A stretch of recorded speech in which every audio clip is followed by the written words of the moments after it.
सभी को नमस्कार। आंतें शरीर के लिए अति महत्वपूर्ण हिस्सों में से एक है। आंतों का जो कार्य है वो इतना महत्वपूर्ण है कि अगर ये गड़बड़ हो जाता है तो सारे शरीर के अंग प्रभावित होने लग जाते हैं।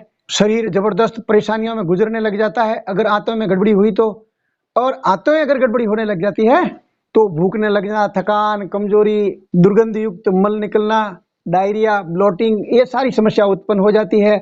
इसके साथ ही सूजन, दस्त, उल्टी, मतली, डकार और सीने में दर्द शुरू हो जाती है अगर आंतों का काम सही न हो तो। मैं आज आपको इतनी महत्वपूर्ण जानकारी बता रहा हूं कि अगर आप 15 से 20 दिन इस आसान घरेलू दादी नानी के नुस्खे को आप कर लेते हो तो आपकी आंतें इतनी बलशाली हो जाएगी कि आपका पाचन तंत्र से आपको मालूम पड़ जाएगा। हर चीज खाओगे आसानी से पच जाएगी, हजम होने लग जाएगी, तो आपको स्वतः मालूम पड़ जाएगा कि हाँ, मेरी आंतें बलिष्ठ हो गई है। और हकीकत में आंतों का समय पे समाधान न करने से यहाँ तक हो जाता है कि अपना पेट गड़बड़ हो जाता है। और जब पेट गड़बड़ हो जाता है तो जो पेट खराब होने लग जाएगा।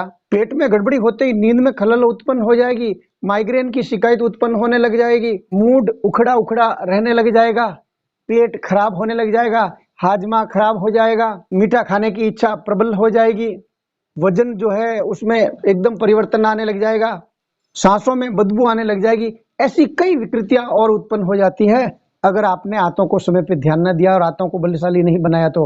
समझते हैं नुस्खे को। देसी आम ले लीजिए, मीठा होना चाहिए, उसको बढ़िया धो धुआ के और उसको चूस चूस के पूरा खा लेना है। इससे पहले आपको क्या करना है कि कच्चा दूध लेना है, 2 पात्रों में उसको आप उलट पुलट करते रहिए।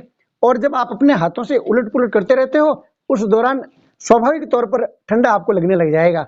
जब आपको बेहतरीन ठंडा लगने लग जाता है तब आप ये मान के चलिए कि बहुत इसमें शीतलता आ गई है।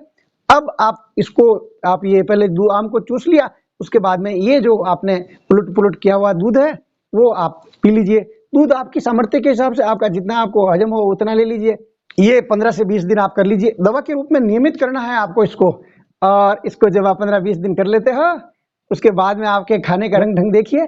आप जो भी खाओगे आपको ऐसा लगेगा अरे मैं तो खाया ही नहीं कुछ। इस ढंग से बेहतरीन आपका हाजमा होने लग जाता है क्योंकि आपकी आंतें बलशाली बना देता है ये आम का इस ढंग से खाया हुआ तरीका।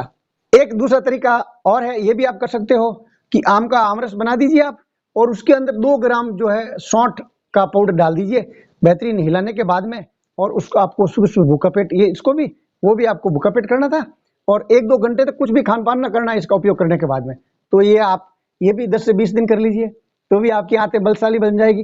अगर आप चूस के नहीं खा पा रहे हो या और कोई समस्या है तो इस ढंग से भी आप कर सकते हो। दोनों ही नुस्खे आत्मा को मजबूत बनाने के लिए रामबाण के रूप में काम करता है। पहले ये हर घर के अंदर जानकारी थी और ऐसे दवा के रूप में नियमित उपयोग करते थे। ऐसा नहीं कि आपने आज एक दिन आम खाया और इस ढंग से ले लिया फिर 5 दिन नहीं खाया, वो नहीं चलने वाला। नियमित रूप से आपको इसका सेवन करना है। आपने पूरा वीडियो देखा, बहुत बहुत धन्यवाद। ईश्वर आपको दिन दुगुनी रात चौगुनी प्रगति करवाते रहें। और एक निवेदन और, अगर आप भारत को रोग मुक्त बनाने में आपकी भूमिका निभाना चाहते हैं, उसमें यज्ञ में आहुति देना चाहते हैं, तो ये जानकारी आप दूसरी जगह भेज दीजिए। ऐसी ही नित नई नई आसान जानकारी के लिए इस चैनल को आप सब्सक्राइब कर लीजिए, बेल आइकॉन को प्रेस कर आप हमारे फैमिलियर बन जाइए। एक लाइक मेरे लिए।